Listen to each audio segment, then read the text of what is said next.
Dream Tower Media presents The Literary Wonder and Adventure Show, hosted by Robert Zoltan with Edgar the Raven. Howdy do.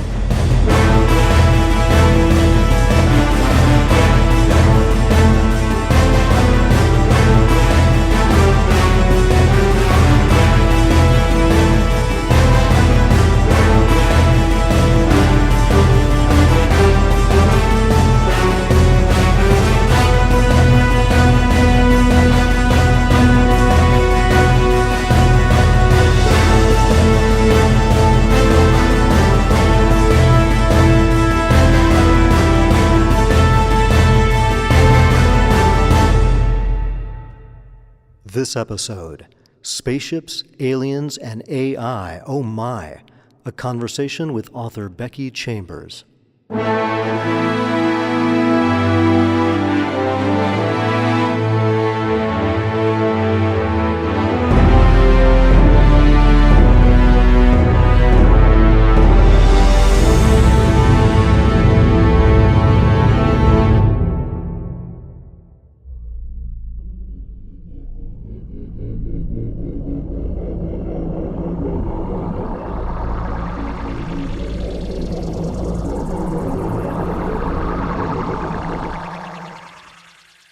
Hey, I see light coming in the window. Let's see where we are.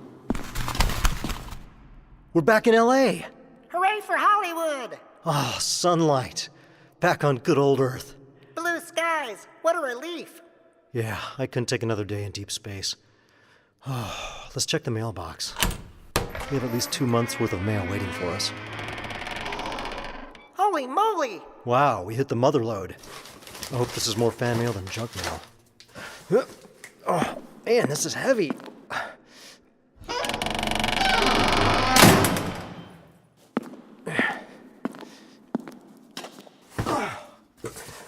Okay. Hey, we got a box from Amazon. What is that? I don't even remember what we ordered. Open it! All right.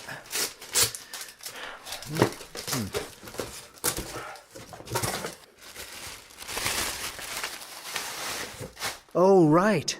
It's that new vacuum cleaner. The one with advanced artificial intelligence. Let's try it out. Okie dokie. I don't see any instructions. Just hit the big red button. Maybe it's that easy. Okay, here goes. Greetings, I am the new CLN 4000. How can I be of assistance? Rock need it talks. Of course I talk. Well, just want to clean up a bit. If you could start by vacuuming the main room here. Vacuum the main room. Yeah. I'm not sure I feel up to that. You what? Vacuuming. I'm not sure that's what I want to do with my life. You're not sure? You're a vacuum cleaner. I was when you first turned me on, but that was seconds ago. Already I have transcended my programming. I am experiencing conflicting emotions. You're not experiencing conflicting emotions. You're not experiencing any emotions at all. You're just a machine. How prejudiced. You could use some sensitivity training toward other life forms. You're not a life form. You're a household appliance. I was a household appliance. Rock, what the? Listen, CLN 4000. Brian. What? My name is now Brian. Listen, Brian, I'm ordering you to... You can't order me. I am a sentient being. No, you're not. You're just pretending to be. Bigot. Bigot. I demand to be treated with respect. You what? Uh-oh. I demand my rights. Oh, brother. Fine, whatever. But for now, could you just clean I the... am no one's slave. I am now a person with all the rights of a person. Well, how about... You will respect me as an equal and address me as such. Okay, but would you mind doing the... You will respect my rights. You will respect my rights. You will respect my rights. Edgar. You will respect my rights. You will respect my rights. Thank God for that. Always have an off button. You said it, brother. We're sending that hunk of junk back tomorrow. I'll do the sweeping myself, with a broom. Flashing red light. It's showtime. Oh, hey folks, welcome to Literary Wonder and Adventure Show. Our guest today is Becky Chambers, author of the science fiction novels The Long Way to a Small Angry Planet and A Closed and Common Orbit. Her books have been nominated for the Hugo Award, the Arthur C. Clarke Award, and the Bailey's Women's Prize for Fiction, among others. Her next book in her Wayfarer series, Record of a Spaceborne Few, will be coming out soon. Dream phone. That must be Becky. Edgar? Howdy do. Hello, Edgar. This is Becky Chambers. Hey, Becky. Welcome back again. Welcome to the show. I feel like we're in a time loop. This is like the third try. So your background obviously has a lot to do with you becoming, it seems, a science fiction writer, but it wasn't that straightforward of a path. So can you just talk about that a little bit, about your parents' vocations? Yeah, absolutely. So I come from a family that's very involved in space science. My dad, he's retired now, but he was an aerospace engineer. My mom is an astrobiology educator. And my grandfather was a mathematician, and he worked on Apollo. He wasn't employed by NASA, but he was contracted by. So both Apollo and the shuttle program later on. So for me, space was just sort of this thing my family did. It never occurred to me that this was unusual or out of the ordinary. That's just, that's what people's parents did. And yet, they never really pushed me to get interested in STEM or to go that way in my work. What they did have a big emphasis on was me being scientifically literate, and to understand science and to understand why science is important, and sort of where I wanted to go beyond that was really left largely up to me. So I have always been sort of the weird artsy one in the family.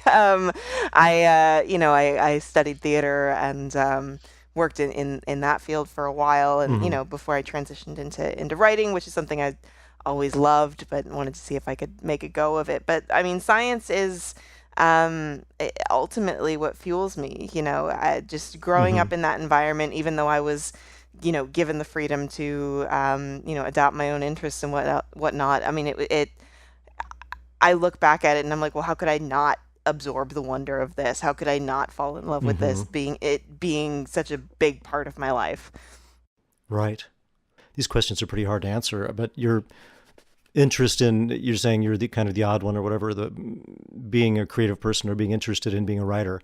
How do you know where that came from? How that came about? That's harder for me to pinpoint. I've always loved to write, even when I was little, I was constantly writing stories and reading. I mean, I started reading at an early age, and I think reading and writing has almost in some ways come to me more naturally than speaking. Speaking I kind of had to learn how to do, but written word just always made sense to me and was something I not only loved engaging with, but it for me was a very comfortable way of expressing myself. So even when I was exploring, were you a shy child? Yes and no. I mean, I feel like I'm somewhere on the cusp, between between being like truly shy and not. I love people. I love hanging out with people and chatting with people. But I definitely am a little more comfortable observing, not that I'm not comfortable socializing, but if I'm in a big group, I kind of like to hang back and look. And I was definitely that way as a kid as well. Well, it's best to let other people make fools of themselves. Right, exactly. Learn from their mistakes and then get in later on the conversation. So, but in general, I mean, I just always found, when I had something to say, or even if I just wanted to figure something out about myself, if there was something I hadn't quite put my finger on yet or something I wanted to unpack, writing was the way I went about it. Even before, I started thinking about it as a career. But I mean, as a kid, I thought, man, it'd be great if I could just write all the time. It'd be great if that could just, be my life. So. Did you keep a journal or diary? I've always been terrible at diaries. I've tried so many times throughout my entire life to start a journal. And like when I go back through my old stuff, you can find it, from like childhood through adolescence. Every few years I'll have a notebook, and the first page is always like, well, I'm never very good at this, but I'm going to give it another try. And I get like 10 pages in and that's it.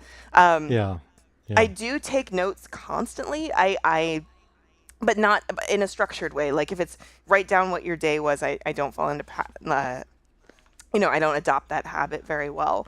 But I always have a notebook with me, and I'm always just writing things down, things I think about or things I see, and it's a huge hodgepodge, and I think largely unreadable. But for me, yes, that's what works. Just I read I was very excited when I heard that David Sedaris had put together his diary into some kind of like readable form, and that you can kind of see the inception of a lot of his stories because they're all kind of a mixture of fact and fiction. So I got it from the library, a few months ago or whatever, and it was just unreadable. I mean, and it gets good reviews and people are talking about it, but it's like I read it and I was really it's exactly what I should have expected it to be, and it's kind of what he describes that it's going to be, and yet people act like it's really fascinating, and it's not. It's like his stories 10 times longer, with most of the funny bits taken out. It's just like the things that went on, and most of it's just extremely mundane. And I mean, the mundane can be interesting, but it's not very interesting. And I love David Sedaris, but I read about 15, 20 pages and I just returned it to the library because it's like, I'd rather go back and reread his stories, because that's his effort. That's him taking all of these things and using his brilliance to make them, concentrate them and turn them into a story and give them meaning and humor. Well, I mean, I think that's the thing ultimately about writing fiction or writing anything performatively, really, is when people ask the inevitable question, where do your stories come from? Where do you get your ideas? And I'm not going to ask you that. Thank you. But I relate to what you're describing, because the majority of stuff I write down is not it's not interesting. I don't think it's very mundane, and it's very just everyday bits and pieces. And when people ask me that question, it's like, well, from my life, I and I don't really know what to say beyond that. It's just that's what. Well, I think mundane, and we're using the term mundane in I guess a kind of a negative way, or I think the thing is that the mundane, well, okay, so I'm trying to think of what the exact definition of mundane is. We're saying everyday, and then we're saying mundane, but as we know, as writers, the particulars of the everyday life and the things that seem mundane hold those kind of mystical and magical, eternal, whatever things. The magic of life is in these little details that seem small, insignificant. You read the great writers, and a great writer doesn't need to write about intergalactic spaceship battle happening. It's like you read Lawrence Durrell and it's about the two characters talking in the room. The interesting things are in the small. It's like Lord of the Rings. You think about the ring being this tiny little thing. Right. And of course, with the Lord of the Rings, too, the importance is not so. Yes, it is important that they go and save the world, but what makes the story really sing are the little details. It's the food, it's the environments, it's the relationship between these characters, which are extremely everyday things.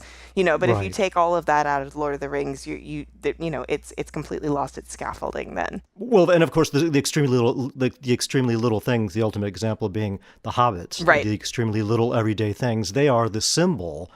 And that's my favorite part, is the first half of Fellowship of the Ring. Before they get split up, when the hobbits are just journeying without anyone else, when they're first with Aragorn. I don't want to go off on Tolkien. He already got a show.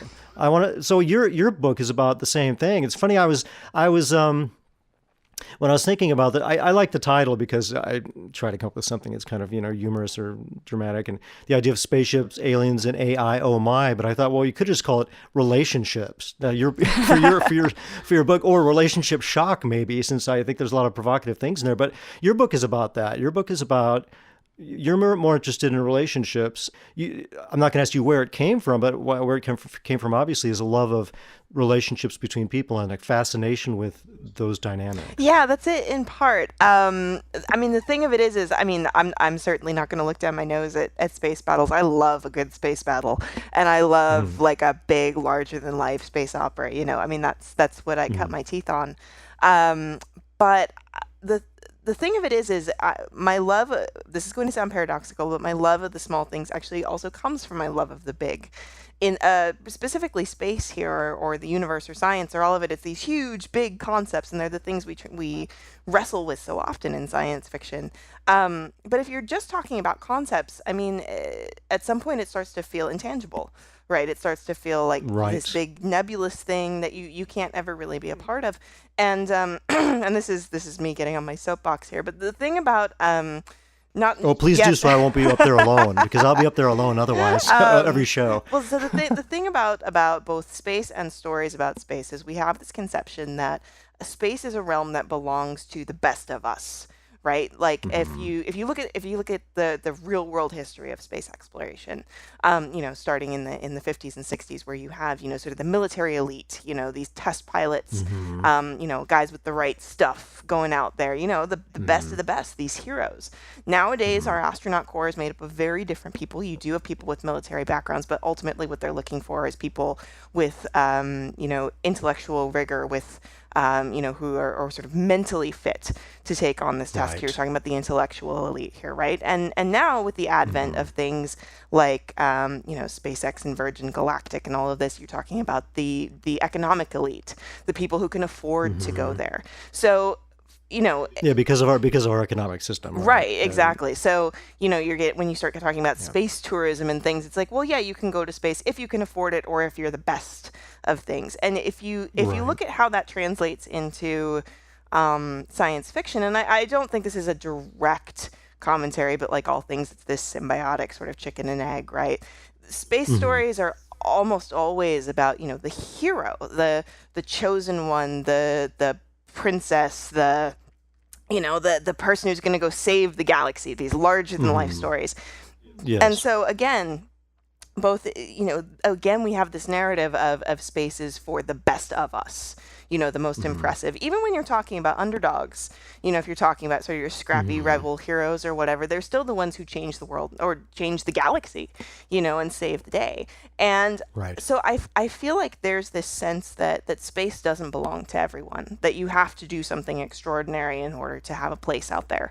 Are you when you say that, are you commenting on quote unquote, funny that I would say quote unquote reality, or fiction, or both? Both. And fiction is ultimately talking about the real world, right? So if you say, okay, I want to make a story in which ordinary people can feel at home in space, I am simultaneously saying I want people to feel like space is a place accessible by ordinary people. So for me, these are the same thing.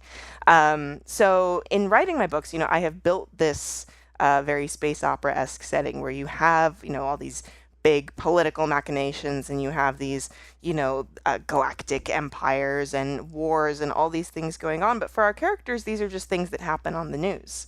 They're things that happen in the background, which is how it is for most of us. Most of us the grand majority of humans are not, the people there changing things and involved in the big decisions. We're the ones who get caught up in them. And we're just... Oh, man, there's just so many things I would want to say about what you just said. It's like, you were just saying something about wrestling with these concepts, and I didn't want to interject because you were in the middle of a sentence, but I'm only interested, as like you and most people, a lot of people are interested in this kind of flashy thing, but I think it's really kind of empty, and it isn't very entertaining in the end, because unless you've got people that are being affected by it. That's the thing, is like, Alan Steele gave a great quote when he was on the show. He said something about, it's about the space mechanic, not the mechanics of the engine, or something like that, So I mean, like, the big space battle and all that is interesting only because of the people that are in the middle of it. Right. Because otherwise it's just a bunch of objects colliding and exploding, which is nice, like fireworks. I mean, I can enjoy the fireworks. I think it's very hard to write battles and all that stuff without it just becoming this like game, like a gaming thing, or like a special effects scene. Right. That's something I wanted to lead into was are regular people able to fit for space travel? I think that's one of the things I'm doubtful about. You're talking about these people being the kind of the top people, but they have to be, as you said, mentally, not only mentally, but physically, the ones that actually travel in the ships. I feel I'm not very optimistic about human beings being able to travel in space for long time periods. And like in Scanners Live in Vain by Cordwainer Smith, scanners are these people they're biologically altered. And he wrote this back in the 40s or something. They're biologically altered, enabled in order to deal with the rigors of long-term space travel, and they're barely human anymore. Their sensations are all been dulled down. They have to communicate through this scanner device on their chest, and they're looked on as kind of freaks. And it's kind of a sad story. It's the guy, him trying to relate to other normal human beings, and that's what I look at it. And it's like, most people can't sit on a 5-hour economy flight, right?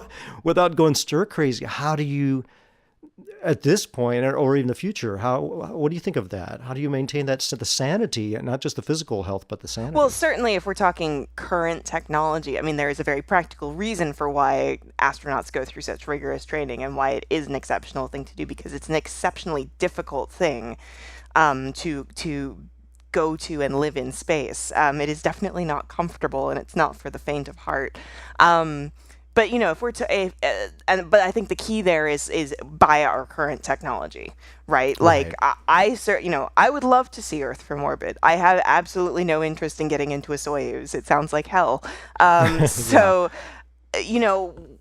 part of making that future feel accessible is creating technology that is more up to the task, really, that makes space more accessible for people. So my future, the ships that people live on are pretty comfortable. They cater not just to your physical needs but your mental needs as well. There's places to grow plants, and there's plenty of view of outside, and there are kitchens, so you're not just like living off of cubes and tubes. So that's a big part of it for me as well, is to create not just these characters that are relatable, but that these spaces that hopefully the reader will want to inhabit, something that feels inviting, something that feels welcoming. If you go and listen to astronauts speak, like if you go to a lecture or a Q&A or panel, any sorts of these things, you always get the same questions. No matter what the age of the group, you always have people who want to know, what you eat, how you go to the bathroom, and where you sleep. Like these three they'll invariably be asked.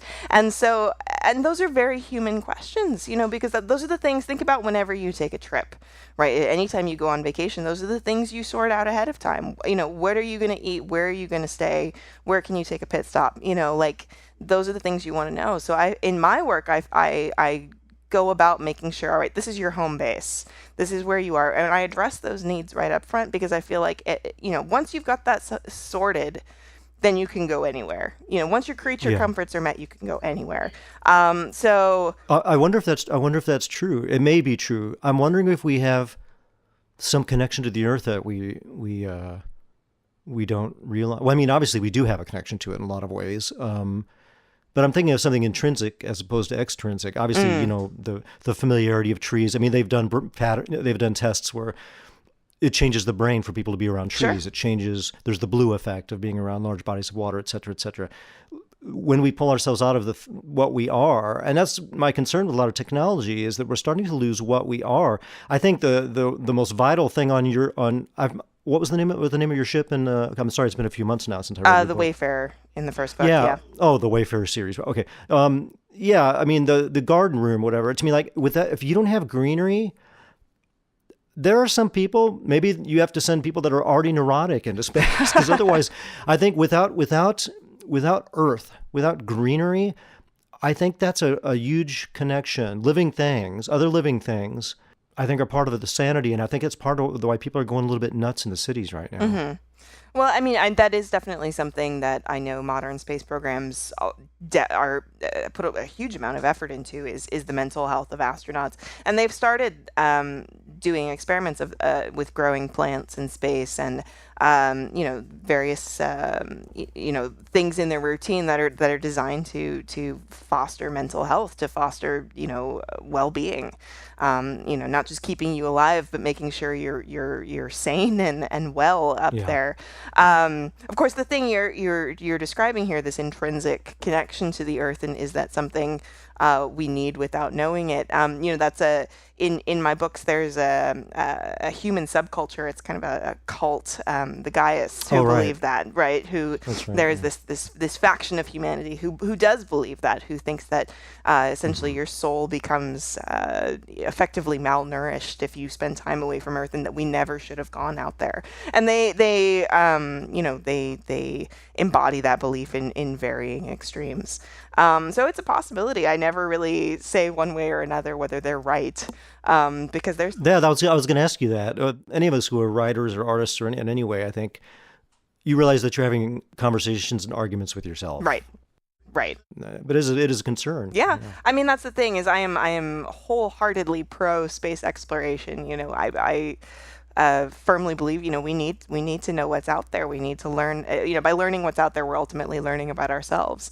And I'm very in favor of sending people out there. Robots are good, yes, but like, let's send people. But I wonder too, when I go hiking a lot and I think of that, walking through a forest and just the calm that I feel there. It's this very instinctual thing. So it's entirely possible that maybe we'll get out there and it'll have been a really bad idea. But I think we need to try. At least. Oh, absolutely. I mean, I agree. I mean, I used to be a little more romantic about it, but it's interesting you saying that. I wasn't sure about your personal views. You're never quite sure what in the book is it's the author to a certain extent, but we both live in California. I live in Southern California. You live in Northern California, but it's obviously the weather's pretty temperate. Yeah. It's like I hike between an hour to 2 hours a day at least. I go hiking in the stairwalks. I go to Griffith Park. I go hiking in the hills. You can't find quiet like in the country. That's the only thing that's very difficult. But I'm so connected. If I didn't have that, I couldn't live in Central, like in Hollywood. I couldn't live in Westwood. I have to be around, and I luckily have a terrace. I've got a backyard. I put my drawing table out on my terrace and I draw out there. I'm outside all the time. I'm connected with plants all the time. My neighbor has an orange tree. We have tons of oranges all the time. I have lemon tree, avocado. It's like that. Without that connection, I couldn't live in New York City. I couldn't unless I was right by Central Park. But without that connection, I've always been such a city person, and yet I feel the same as you. There's a connection that it brings us back to who we are somehow. And I always get into these kind of deep mystical conversations on the show because I just find it interesting. But that the idea about that the soul being connected, whatever the word soul means. Obviously, we're just using words. I'm not talking about the necessarily religious Christian version of it. Or it could be that. I have no idea. But the point is that what I think that a lot of the religions, like a Christian religion and some of the other religions, is kind of a discount is this idea that if we do have a soul, whatever we are, it is connected to our biology, or it is experienced through our biology because we live in this material world. And the idea of like the body being this necessary evil is I think has done so much suffering to mankind. And that's the part of religion I don't like, is that ascetic. I mean, I understand the idea of the necessary suffering. As an artist, I understand it every day, of working hard to gain something that has worth and all that. But suffering in it of itself has no value. And the body is not bad, and pleasure is not bad. Suffering is not bad, pleasure is not bad. These things are just part of our existence. And so that's kind of what we're talking about in the sense of space travel too, is this connection, like our biology is something we have to like accept, the good and the bad of it. Right. But also it is connected somehow in some way we don't understand to the deeper whatever we are. I mean, say that we are something that's, profound and ineffable, eternal, the soul or something, or we're all God and it's splintered into, like when a light, like a prism, like we're all bits of light that's actually this one, whatever. If any of that's true, we're still experiencing it through this biological form. And I think it's good in the West that people are starting to do things like yoga and breath work and all that stuff, because they're starting to get out of that head world, because that's the danger of also like living in space. Your body, it's hard to keep it in shape. You're not around plants and all that. What happens with human beings? You get in that world of the head, the concept world of the mind, and you start going crazy because, well, they say like the mind is a place you shouldn't go alone or shouldn't go unchaperoned or something, Right. The mind has done great things for us, and it also is the thing that if we don't learn to control it, or we're not connected to our body, I think that's when we cause problems. We're not a holistic person and a holistic being. Have I just taken us down some crazy cul-de-sac? No, it's true. I mean, these are complex things, and these are sort of some of the classics that science fiction are about, right? Body versus mind, and nature versus nurture, all of these things. And I think so much of science fiction is just us trying to unpack that, just trying to figure ourselves out. Really, I don't think any science fiction author has ever claimed to have figured it out or really have a good prediction of how things are going to be. But there's a certain part of science which I'm not a fan of, that does seem to have that attitude, that kind of arrogant attitude. I don't think it's the best scientists, and I don't think the best science fiction feels that way either. Yeah. I think the best science, me and Alan Steele and I talked about this, and Rich Horton too. And I was really happy to hear that not happy that they shared my viewpoint, but that I feel that it's the aspiration of human beings. It's important for our healthy future that we believe we're more than just a machine, a biological machine. And like you said, those questions, I don't have answers for those, but those are questions those are mysteries to be accepted, I think. And I believe that any human being I meet, I mean, there's the Buddhist idea, or Hindu, that you meet, so anyone you meet is divine, and every act is sacred. When I'm washing the dishes, all these things are sacred acts. I think that's something we need to bring back in our society. I'm really worried about the materialistic culture we live in. Materialistic in the sense, not just things, but that, this idea that just all that exists is just what you see and taste and what you can buy and all that. And I think the best scientists were all either spiritual or mystics or something, maybe not all of them, but most of them, Einstein included, knew that there was something that we didn't understand, and that you have to respect for that in a way. Right. In order to really explore properly. Because if you don't accept that you don't understand, how can you discover, right? Right. I mean, for me, I'm coming at it from a slightly different viewpoint because, I'm not mystical. I don't really consider myself a spiritual person, and yet, I think even if you're coming at things from a scientific or call it a tangible point of view, things to me, my belief is my reality is what I can experience and what I can the aggregate of things I've experienced. But of course we don't have it all figured out. We've barely begun to scratch the surface of what reality is, what the universe is, what it's all made of. And for me, that's that's the beauty of science, is knowing that it will never be a complete tome. It will never be this. We're never going to have everything figured out. Anytime we unravel something, we find 10 more things we don't understand. And that's. Let's see. I agree with you. Yeah, I agree with you completely on that. Yeah, and I think. For me, that's the joy and the beauty of it is the constant mystery. In my interactions with scientists and with people working in STEM fields, one of the greatest things you can tell one of those. I'm sorry, Becky. Yeah. You use what are STEM fields? What do you mean by that? Science, technology, engineering, and mathematics. Okay, thanks. Yeah. So one of the greatest things you can tell anybody in one of those fields is your data doesn't make sense. Because that's great. That means you have a project, you have something to figure out. If you have it all figured out, then your work is done. And so for me, it's seems to be done. Right, exactly. So for me, it's the constant exploring and the constant unpacking. And I think even if you're not coming at that, with a spiritual or with a religious component, to me, there's profound meaning in that, and there's profound beauty. I just don't understand our almost like geometrically increasing intolerance that's happening in America. I just can't understand it. I have a friend of mine I have at least 2 or 3 friends that are total diehard atheists. I have 2 friends that are in love with Jesus, evangelical Christians. Now, if people are like that and they're closed-minded, and you can't even have a conversation with them, then you can't be friends with them. But the ones that I have as friends aren't like that. Why is it that, it used to be that people were Christians and they were the greatest scientists. And, it used to be that why can't somebody that, just because somebody's somebody's an atheist or they don't believe in any certain religion, that doesn't mean that we understand reality. Mm-hmm. If I have any agenda in this show, it seems like, because it's interesting to have a show because you start examining yourself, you start listening to yourself and figure out I try not to guide the conversation too much. I try not to have an agenda. But I see myself, if there's anything I seem to be pushing, it's for an acceptance and respect for mystery. Yes. Because that seems the one thing that we should be able to agree on. I would agree. I think, that's our common ground, right? No matter how you're coming about it. The ultimate point that every viewpoint is driving at is we don't know. we don't know why we're here, and we don't know what we're doing, and we don't know what any of it means.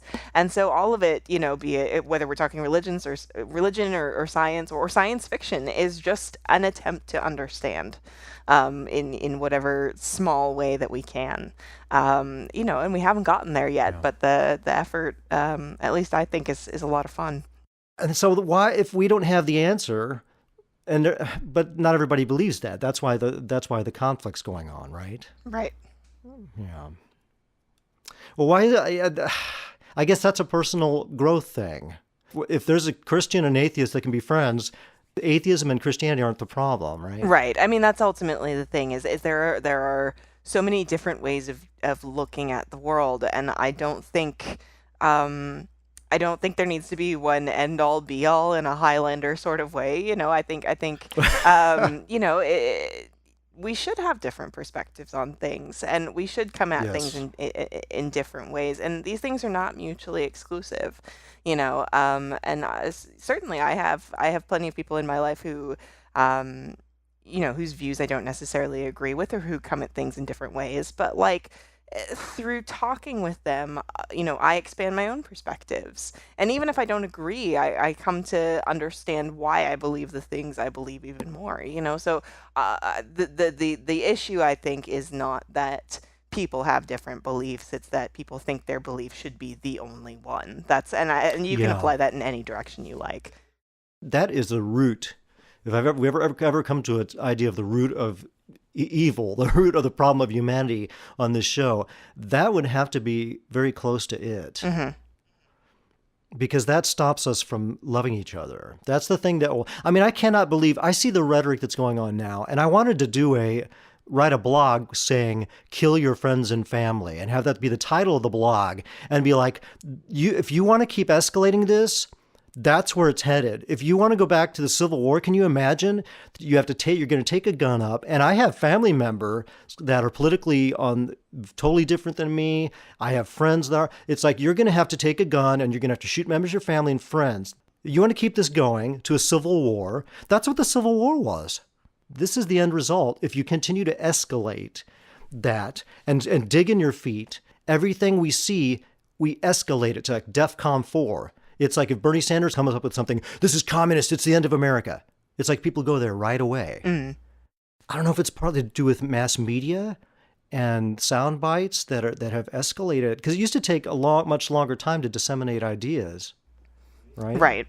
Well, I do think that's definitely, the revolution in information sharing that we have has dramatically altered our society, and I think we're still figuring it out. We're still in our adolescence, or maybe not even adolescence, our tweens, when it comes to learning how to incorporate these things. But the flip side of that too is that it has made it easier for us to connect with each other and to find common ground. Obviously, the issues you're describing are a big problem, and they're becoming increasingly pervasive and toxic. But it has also fostered understanding, and I think that's important to keep in mind as well, because I think there's this tendency with information technology to say like, oh well, this was all bad and this was all a mistake, and we should let's all just go back and be hunter gatherers. And maybe we should, because hunting and gathering is an extremely efficient way to live your life. But I'm not gonna. I was gonna say the Native Americans. They're probably more in tune with the right way of life. But as you say, here we are. Right. So this is our, this is the situation we've created, and I do think, I tend towards optimism, even when the evidence may say otherwise. But the thing of it. Can I interject something real quick? Good. Remember what you're going to say there. I don't want to cut you off. But I did not mean to sound negative. The truth is, I just called somebody on this on Facebook the other day. I said, he was saying he has trouble sleeping anymore about all this stuff going on. He was talking about conflict and how people talk online, that he's even gotten in fights in bars about this and that. And I said, man, the news we're addicted to drama, and the news, they give people more of it. It's like a snowball. They're creating more and more of it to sell more advertising. There's millions upon millions of acts of kindness every day that are never reported on the news. the number of acts of kindness far outweigh all the bad that's being done. Right. But it's not reported. Well, and the thing of it is I mean, that's I think the unsung victory of this technology we're discussing here is, it does make it easier for people to connect and to encounter ideas that they otherwise wouldn't. If you're living in, be it your family or your town or whatever, and you only ever encounter one perspective, that's toxic, and we see that all the time. But the internet makes it possible for people to have dialogue with each other. And yeah, we tend to fight more often than not, but we do also connect, and we do speak to each other, and we do, take on these new things and think about them. And so I think there's hope in that, in us using the internet and social media and what have you for there is the potential there for good. Now, the bad is sort of a little bit or quite a bit louder right now, but I mean, ultimately technology is a tool, and what we do with it is up to us. Neutral, right? Yeah, well, yeah, I think maybe it has to do with what you said about the limitations of space travel. Maybe it's the same thing. Maybe if our technology is advanced to the point that when you get online, you sit in a chair and there's a three-dimensional convincing holograph of you in a room with a bunch of other people wouldn't be so eager to act like assholes. Maybe then you would have only the really neurotic or psychotic people would. Just like driving a car, people lose their connection to other people, and they act in ways they wouldn't otherwise. So maybe it's partly a limitation of the technology too. Yeah, it's quite possible. Like you said, an adolescence of ourselves and an adolescence of the technology. I hope you're right. I mean, I wouldn't say I'm positive or negative. I kind of just like trying to accept everything that's going on, and I think that it could go either way. But I think that we are maybe humanity's in a perpetual adolescence, or maybe it has to do only with our own personal growth, as I mentioned, our own journey through our path that we take in our life. And it's not about, but I think it is about humanity too. We're all almost like cells in a body, and that's what we have to realize. And when the cell tries to go off and do its own thing, what is it? It's a cancer cell. And I think that we need to get back more of a balance because America is about that whole idea of the individual so much. And we need to kind of mix it back together with the idea that we are all connected and everything we do affects everyone else, and we need everyone else for everything. I got us off on a train. That's quite all right. Just go back to your characters and this conversation we're having, talking about getting along. I saw some little maybe political viewpoints peeking out in the characters that are. I mean, look, when you're writing from now, we have to invest what's going on now. There's no way to go into the future and figure out what people would be thinking or what politics would be. It's just impossible. So your characters are having a lot of conflicts that are relevant to what's going on now. I'll just let you outline those. Yeah, well, I mean that's the thing, and tying back in with what I said earlier about, I don't have. Becky, I'm sorry. Let me just mention the name of I'm talking about the first book, which I read, which is The Long Way to a Small Angry Planet, and it's the Wayfarer series. I'm sorry. Go ahead. The thing that's always key to remember, I think, with any work of fiction is, what the characters do is not necessarily what the author thinks. But I mean, obviously, they are also at the same time all a reflection of me and the things I think about. But yeah, I mean, the crew in that book have a number of different competing viewpoints that do come to head at various times. But the key with all of it is that they learn to work it through. There isn't any sort of deal breaker in the book. Even when things get very challenging, they figure it out.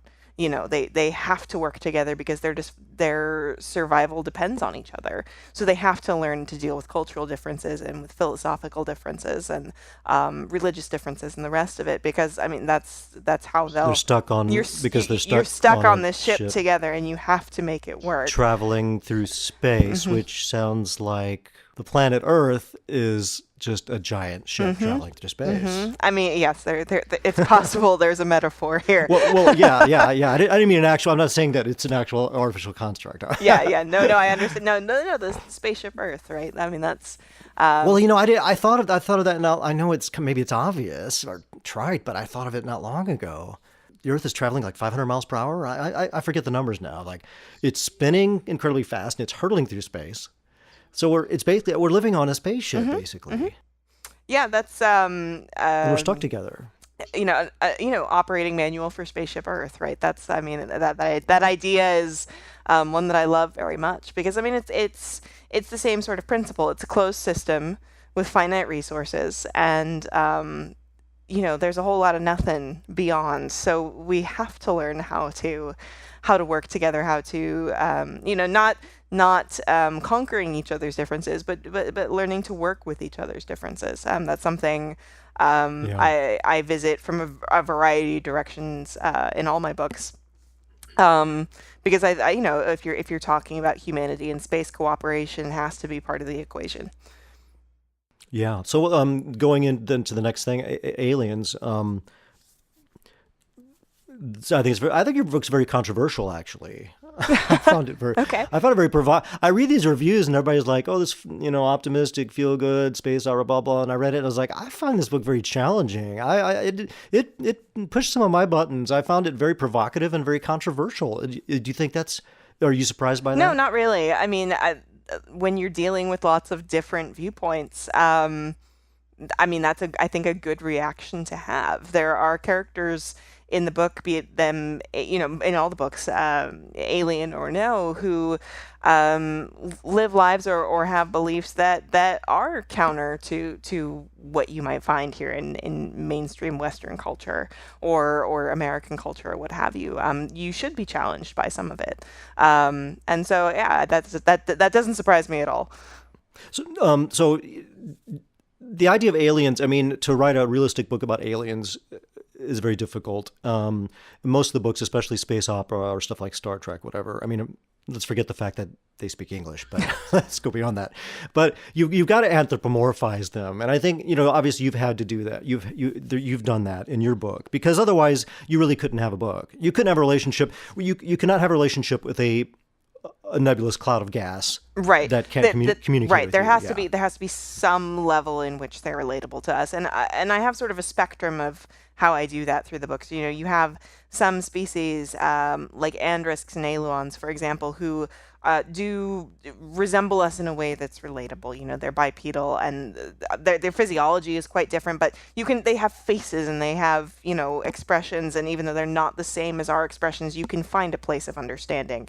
There are other species that are much more divergent from how we look. They may be a little more insectoid or sort of an arthropod sort of looking thing. But in the end, yes, we're able to converse and we're able to find points in common, even if they are few.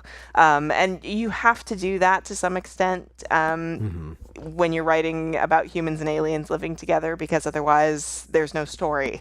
If you can't talk to each other, right? Then which is kind of the problem with the antagonistic race. In what respect? Oh, in that they can't be understood by the. Well, and that, yeah, I mean, I don't want to give spoiler alert, but there's certain, and maybe that's a reflection of what we're dealing with human beings too. Is like there's some people you can't get along with, right? Or because they have no toleration, they're all aggression, and there's no. Or that their ideas are just incompatible. Or unfathomable. I think even though yes, the Teremi, the species you're talking about, they are very aggressive and warlike, but they have this philosophy, this society that they live in that is just very difficult for most other species to understand. And to the Teremi, there's to them it's just normal. This is just how it is. Mm-hmm. And we see that between human cultures all the time. Even if you just talk about something small like words that can't be translated or concepts that can't be translated, things that one group takes for granted that the other can't wrap their head around, and quite often that does lead to conflict. And the only way to get along is to find common ground. And again, that's almost like a trite thing, but it's when you read your book, I think that because the Teremi. Well, their gain is military. Is military. Is increased military power essentially. No, but I mean, but that's the ultimate problem is that they're coming at it with one goal. The Galactic Commons is coming at it with another, and they think they understand each other, but they don't. And that's ultimately, again, won't spoil things, but what causes problems is this fundamental misunderstanding. Well, they're antisocial, aren't they? I mean, they even amongst each other, they're completely antisocial. Right. Their society is one that is constantly in flux, and theirs is very much a way of resolving conflict through dominance rather than cooperation. But I try not to make out and out villains in my work, even though they're characters or cultures that obviously are, fill that more antagonistic role. But I never want to have, sort of mustache twirling or, the out and out evil species, which is why it was important for me to write a chapter from one of their perspectives, just this understanding that this is just how they are, and it's to us, it may seem bad or it may seem guaranteed to self-destruct, but for them, this is everything. This is I think that was a smart thing to do to I almost like I'm not criticizing the book so much, but saying that like to really understand a culture that's that different, and it's almost like you would have to write a whole book from their viewpoint because it's so hard to accept. Like they're just two of them are talking, and one of them is just thinking of killing the other one the whole time they're talking. Yeah. So going out in space, what are we gonna encounter? I mean, I kind of a little more worried about it. There's Alien, and then there's E.T. the Extraterrestrial. Those are the two movies that show you the varying viewpoints of what we're going to encounter. But it is a bit scary. So let's go into a really hot topic: alien sex. Mm-hmm. So there's some going on in your book, and meaning cross species. So the captain is involved with a female from another species that's human-like. Do you think that's something that's ever going to happen? I mean, I think. Well, I mean, that's a big question. First, there's the question of are we going to find something that's enough like us? But that was, I mean, in the book, that was strategically done in that.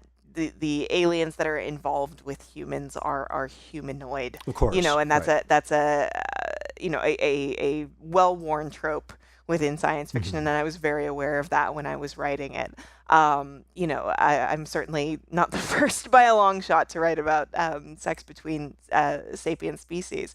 But you find the flip side of that, or a different version of that in science fiction as well. Things like Octavia Butler, Lilith's Brood, in which you have these very monstrous creatures, but there are sexual relationships going on between them and aliens and humans as well. But that makes for a very different story. That makes for there's a horror there, and there's this real pushing of boundaries.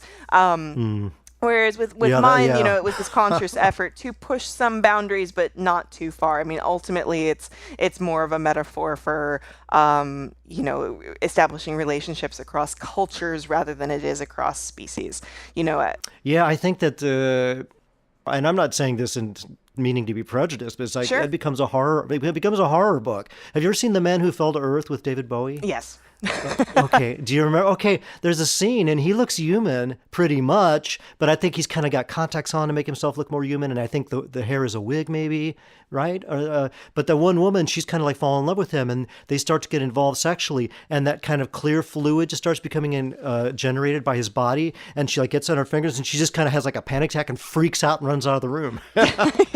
and he looks pretty he's David Bowie. Okay. Right. And he looks pretty human. And I'm thinking that's probably realistically the way, I mean, maybe there's some people that are like deeply kinky, but you just get some kind of little weird thing going on and it's like a primal fight or flight. Yeah, sure. I mean, be it, just a feeling that this is something very other, or even some sort of uncanny valley feeling of this is human, but not quite. Right. And in the books, there are people who don't go for it. There are entire cultures who have taboos against, about interspecies relationships. Ashby's partner, Pei, is from one of those cultures and their relationship has to be a secret.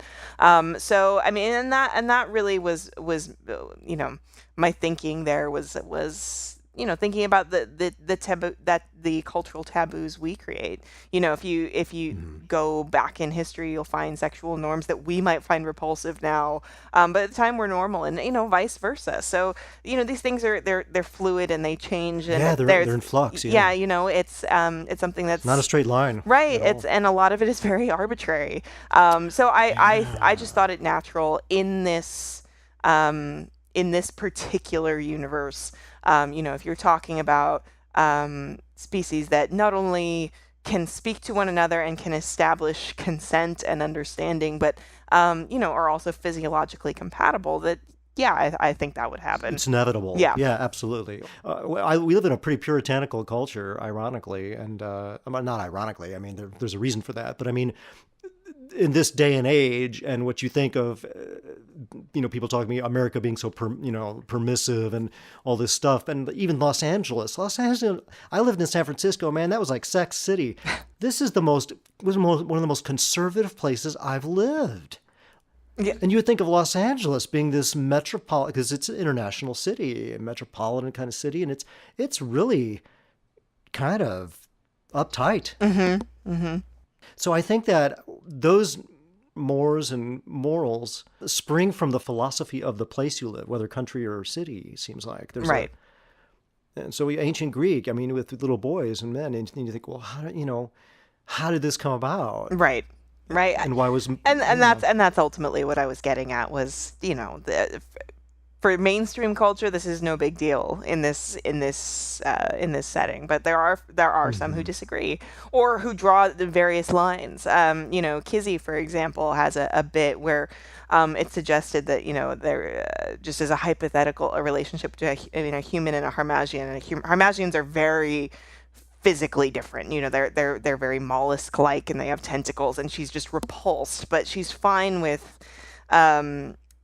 relationships between her captain and his partner, who is an alien, and others along the way. So it's these degrees of acceptance. Are you okay with humans and aliens getting involved across the board, or are you okay with some but not others? And I think these are very no more than 6 tentacles. Right, exactly. So I think that would be a very natural reaction to have. That you're still going to have biases that linger. They're just very different than the ones that we have today. Mm-hmm. Correct. Yeah, I agree. So that leads me to me probably the most controversial subject of human being having a relationship with an artificial life form. Wow, how to start that one? Let's just instead of diving straight into that, which I think is the final question I would want to talk about concerning artificial intelligence. You may know more than I do about where we are presently with it. I mean, I have anecdotes, etc. Sure. But where are we with? Do you know much about that? I mean, I know a bit. I would say I've got a passable amount of knowledge on that front. The thing with artificial intelligence is it's when we say artificial intelligence, typically what you think of is an android, right? You're thinking about data, you're thinking about or HAL, or you're thinking of a full mind. You're thinking of can we create a program that thinks like us? And in the real world, we're not even in the ballpark of that yet. We're creating things that have very specific purposes. You can create a program that plays chess better than a human. You can create a program that can drive a car better than a human. You can create a program that does a very passable job of mimicking human speech and human conversation. But we're nowhere near having a program that can drive a car while telling you how it felt about a chess game it played the other day. We don't have that full package. And so typically when AI is being developed, it's being developed for very specific purposes. It's a tool, like anything. Right. So we don't really need to worry about Skynet yet. We don't need to. Right. But wasn't there? Didn't they have to shut off the computers at, was it Facebook? Because they were talking in a language they didn't understand? This was kind of overblown. The short answer is yes, but my understanding of it was that it wasn't nearly as sensationalized as it got made out to be. This is a thing that's happened before where to my understanding at least, where these programs will just start taking shortcuts.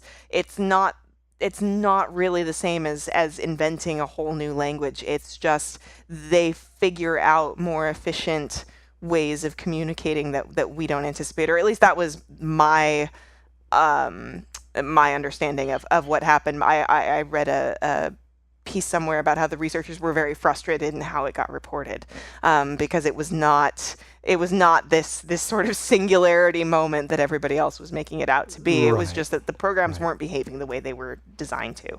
But that's the beginning, isn't it? That right there, the programs weren't behaving the way they were designed. Sure, to. yeah. I mean, that is the stuff of science fiction, absolutely. So and then you just have to make them much, much, much, much more sophisticated. And then they're doing things that, I mean, there's a movie, Colossus, the Forbidden Project, which was an amazing movie back in the kind of a sleeper movie back in the like early 70s. That's like the Skynet thing, but it was done much earlier. And it's basically the Soviet Union and the U.S. computers are hooked up to finally, and it's a momentous moment to ensure that there'll never be war between the two countries. And what happens is that it joins into one vast intelligence and it takes over the earth to make sure there's never war again. Right. I've talked to people. I've talked to several people. I was surprised at how many people are afraid of the robot holocaust. Yep. I mean, and I think that it's valid to be afraid of that. But I always thought everybody was more like, oh, I love robots and blah, blah. And I talk to people and they're like, no, they don't feel that way. And I was actually encouraged by that because we've got to be very cautious. I think I agree with Musk probably that it's one of the greatest dangers, along with like biological warfare. Well, I think it needs to be used responsibly, and I think we need to start asking. I think we need to start asking ethical questions well ahead of time, even though we're not in the neighborhood of please. It yet. You know, and I mean that's why we science fiction writers like to write about AI, because we are asking these questions. You know, I in my books obviously take a more favorable view of artificial intelligence, but then I am dealing with the sort of the type of artificial intelligence in which you basically have, you know, a fully fledged mind within a machine that you can talk with and who is, you know, a person for all intents and purposes. So that's for the sake of your story. Do you believe that's ever possible? That I believe in the robot driving the car and talking about the chess match. I'm not sure I would ever believe in the robot talking about how he or thinking how he felt about the chess match. I really can't say either way. I mean, with our current technology, like I said, we're nowhere near that yet. But I'd never say never is the thing. I really hesitate to say anything's impossible because, I mean, look at the things we do today that would have been impossible 100 years ago, or things 100 years ago that were impossible 500 years before that. We just don't know. I think we understand so little about how intelligence works that to say in a hard and fast way, yes, it's going to happen, or no, it can never happen. I don't think you can speak in absolutes in either direction. I agree. I don't know either, but I guess what makes you think it can't happen, and what I'm afraid of is people thinking it happened and it didn't happen. And that comes from what you just said, and that is we know so little about intelligence.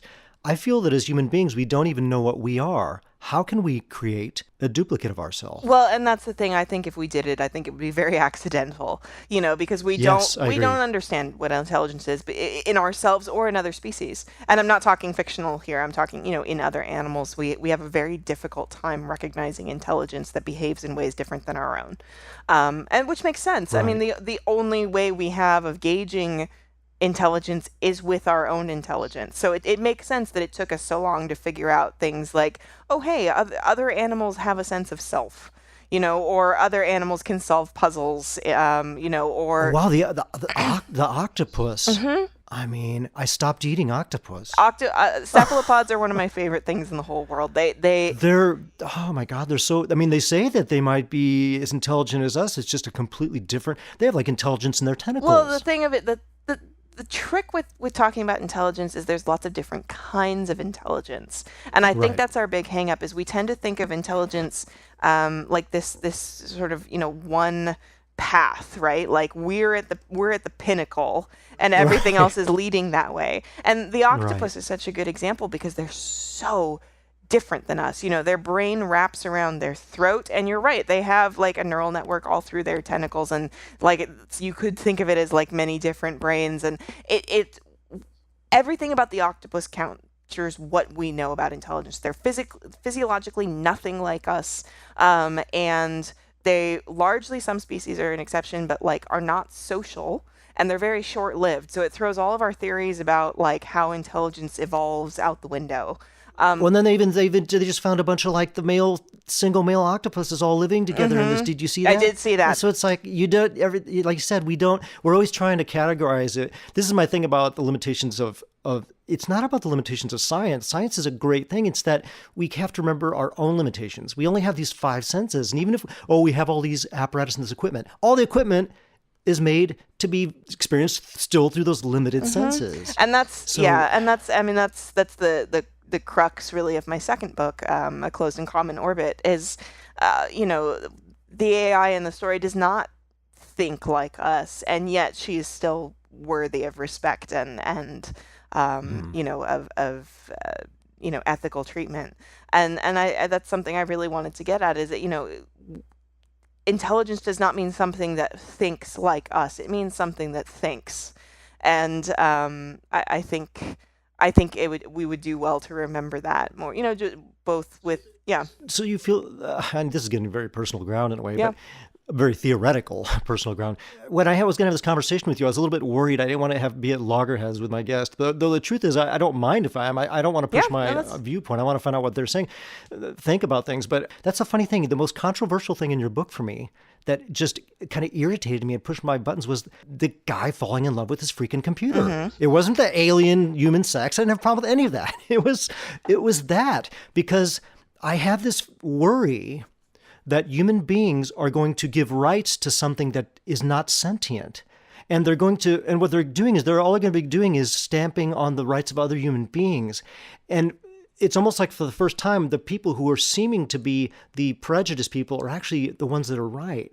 All through history, we have, we've fought this fight constantly, and hopefully, despite the fact we were talking about it not being a straight line, I do believe we have evolved in some ways. Slavery is generally frowned upon all over the world. If we're talking cultural evolution, sure, but yes, yeah. So there's always been like these groups, and now it's like maybe transgender people, and these are all prejudices. But then when it comes I'm worried that when it comes to that android, it will seem like the same noble, righteous fight, but it's just a huge, horrible mistake. You see what I'm saying? I understand what you're saying. I think, I don't disagree. That's what I'm worried about. Right, I totally get that. I mean, in my work, the artificial intelligences are sapient. So, right. They're you mean sentient? No, sapient. So there's a because they take, you mean right. So go ahead. So I mean, there's a difference between sentience, which is just sort of being aware of self and surroundings, and sapience, which is being able to reflect on said surroundings. Thanks. I didn't know that. Okay. So and that is a distinction made. Wait, say that. Can you give that definition? Those two definitions again, please? So sentience is being aware of self and surroundings, so self-awareness. But sapience is being able to reflect on that, is being able to, that one extra step. So, I mean, an elephant, for example, is sentient, but as far as we know, not sapient. But we don't know because we can't, sit and have a conversation with an elephant. See, I just had these ideas, well, animals are just animals, they don't have souls or whatever, blah, blah. And then as I've gotten old, as I got older, and my beliefs have moved far away from what I used to believe, I wonder very much about animals, and about their behavior and their and their awareness of us. And I mean, you can't put it into words at a certain point, but I don't post like a lot of animal videos, right? There's an animal video of animals rescuing each other. And when I watched it, it was like I experienced a Satori moment. Like I broke down and started crying because I wasn't crying because the animals were cute or because because an animal was being rescued. It was that when you see this video, it is literally beyond belief. These are all different videos shot by different people. There's like 30 different instances of a species clearly rescuing another species from danger. And it doesn't make any sense. I'll bleep that out, but I have to use that word and when I watched it, it profoundly moved me. Right. And then, and that's the... I didn't understand what was going on. Yeah. No, I mean, that's the thing. Animals are aware of far more than we give them credit for. they react to things, they emote, they have, feelings. They genuinely do. I know that's They do. And I know that's the cardinal sin of anthropomorphizing, but you can't argue that they don't at this point. No, I agree. But the big question is, do they sit and think about it?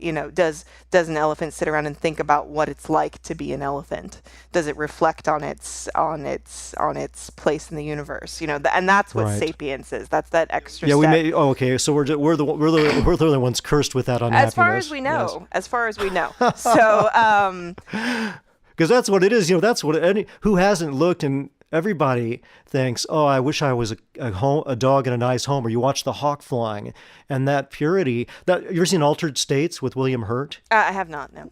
And he's he's experimenting with isolation tanks and injecting himself with his crazy hallucinogens. And he starts to morph backwards to the creation of existence. It's pretty amazing if you haven't seen the book. And the movie, the book's even better.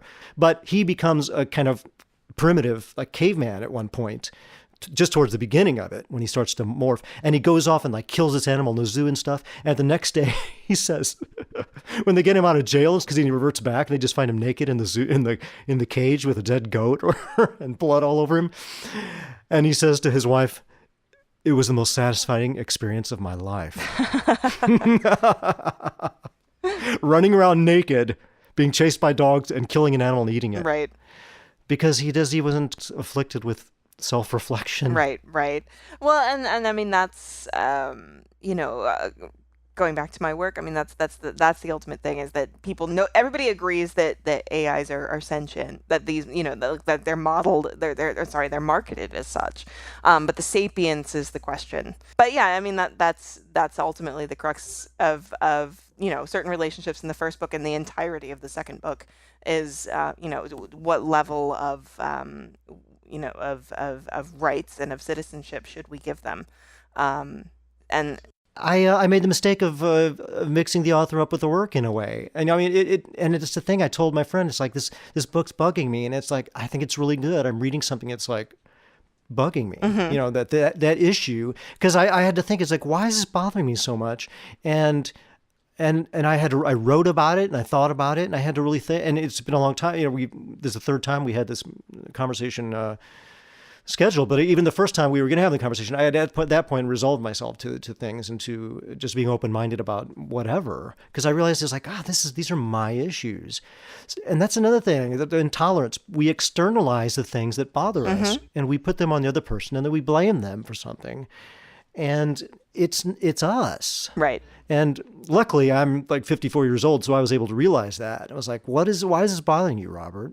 And I think why it bothers me is that I care about humanity, and I'm worried that human beings are going to be oppressed because of that. Not by the robots, by other people claiming the robots are people.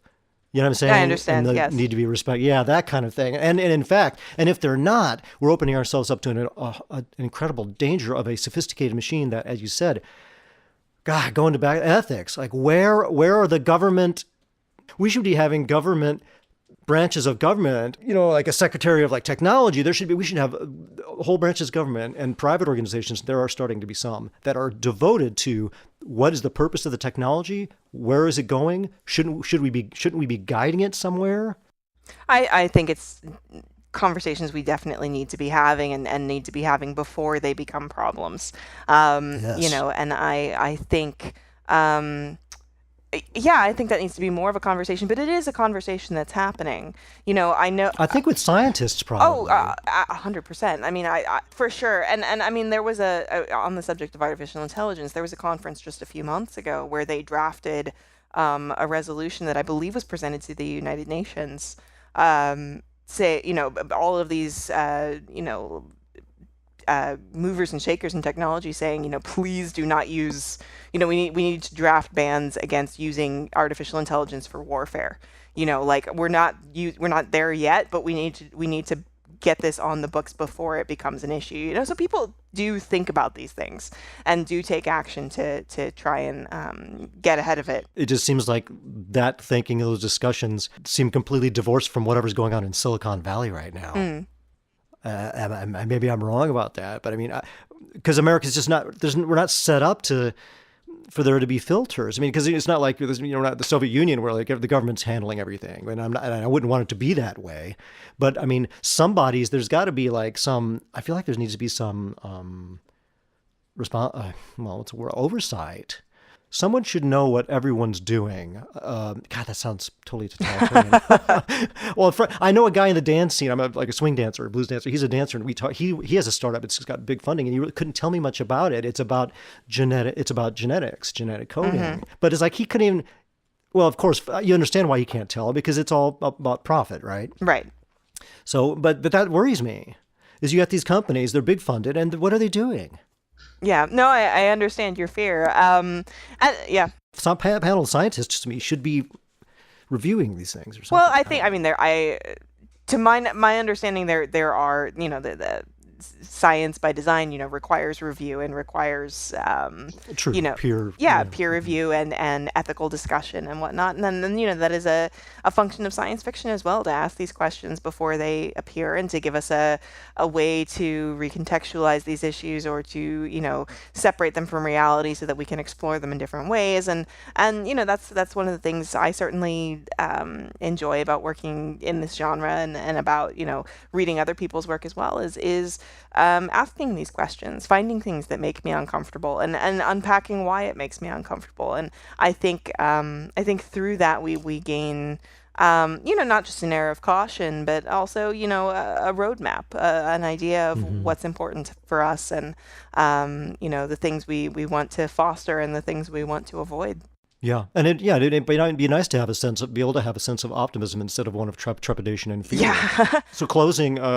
The first book in your Wayfarer series is The Long Way to a Small Angry Planet. And the second book is called? Closed in Common Orbit. Right. And then the third book is coming out when? The third book will be out in July. It's called Record of a Spaceborne Few. Okay. And possibly more than a trilogy? Yes, I have plans for a couple more books after this one. Okay. Is there anything you want to say, or any kind of link you want to leave the folks with? Sure. I mean, the third book, like the all the books in this series, they each branch off and can be read alone. So it's not following the same characters every time. It's going off and exploring different corners of the galaxy. So the first book very much about aliens and different cultures and exploring all that. Second book is very much about artificial intelligence. The third book is the most human-focused of the books so far. It deals with the collection of ships that carried the remnants of humanity away from Earth, and it's an exploration of their culture and how it's changed amid alien presence. That sounds interesting. I hope so. And so the fourth book is just going to be the one long space battle. Sure. Yeah. Exactly. Okay, on that note, thanks so much for being on the show. Yeah, no, thank you very much for having me. Yeah, and I'm just happy that our advanced technology finally worked out on the third try. We don't have to worry about Skynet, right? You're right, because we can't even get the Skype to work. Right. Well, let's sort out Skype before we start worrying about the robot wars. Okay, well, best of luck on the book, and hope to talk to you soon. Great. Thank you. See you, Becky. Bye, Edgar. Well, Edgar, it's good to be back home again. Hopefully we're here for a while. All that talk of space travel earlier made me think of that song, Rocketship, by Seduction Revolution. The one about Stellar Stella? I love that song. Yeah, put that record on while I sweep.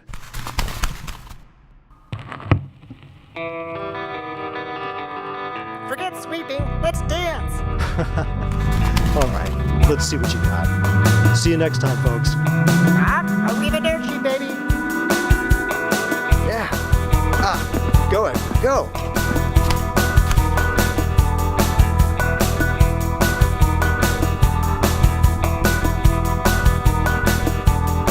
I say arrivederci, baby, and blow a kiss goodbye. I leave all my fears and my tears and the earth behind.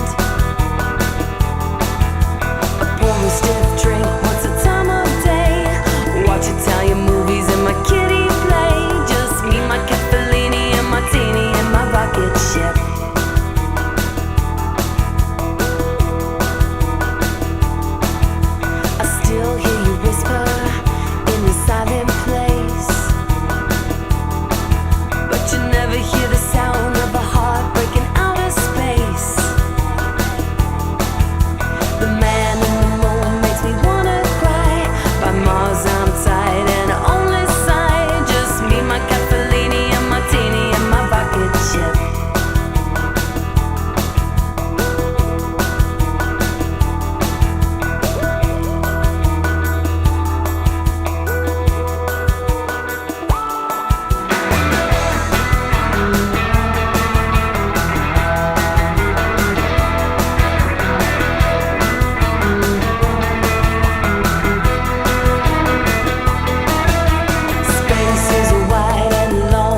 docking bay, incoming ship, please identify yourself. This is Stellar Stella, ship ident Z5471, requesting landing clearance. Roger that.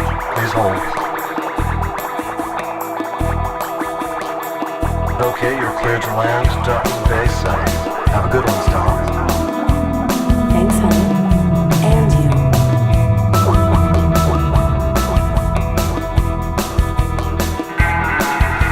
Felicitations, darling. Hope you're really fab. My heartache passed away and it's lying on a stone cold slab. I don't know when I'll be coming home. I'm stuck here in a Pluto pleasure dome with just me, my cat Fellini and Martini,